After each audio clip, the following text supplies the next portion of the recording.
United commercial ব্যাংকের নতুন সাফল্য। মাত্র ২০ কর্মদিবসে ১৩০০ কোটি টাকার বেশি ডিপোজিট অর্জন। ফেব্রুয়ারি মাসে ব্যাংকটি এই ১,৩৩২ কোটি টাকার বেশি সঞ্চয় প্রবৃদ্ধি অর্জন করেছে। মাত্র ২০ কর্মদিবসে এই পরিমাণ নেট ডিপোজিট বৃদ্ধি ব্যাংকের প্রতি গ্রাহকদের ভরসা ফিরে আসার প্রমাণ। ইউসিবির ব্যবস্থাপনা পরিচালক ও প্রধান নির্বাহী কর্মকর্তা মোহাম্মদ মামদুদুর রশিদ বলেন, বর্তমান চ্যালেঞ্জিং পরিস্থিতিতেও ইউসিবির এই সাফল্য আমাদের গ্রাহক, শেয়ারহোল্ডার এবং কর্মীদের আস্থা ও সমর্থনের ফল। আমরা সব সময় গ্রাহকদের চাহিদা ও বিশ্বাসকে প্রাধান্য দিয়ে কাজ করি।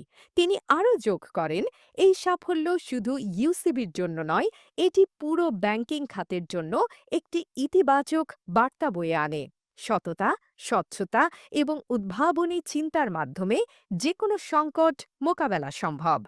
ইউসিবির এই সাফল্য কেবল আর্থিক সূচকেই নয়, বরং টেকসই প্রবৃদ্ধির পথে এগিয়ে যাওয়ার ক্ষেত্রে গ্রাহকদের গভীর আস্থারও প্রতিফলন। ব্যাংকিং খাতে চলমান সংকটের মধ্যেও ইউসিবি তার সেবার মান ও আর্থিক শক্তি অক্ষুণ্ণ রেখেছে, যা প্রতিষ্ঠানটির প্রতিশ্রুতির একটি উজ্জ্বল উদাহরণ।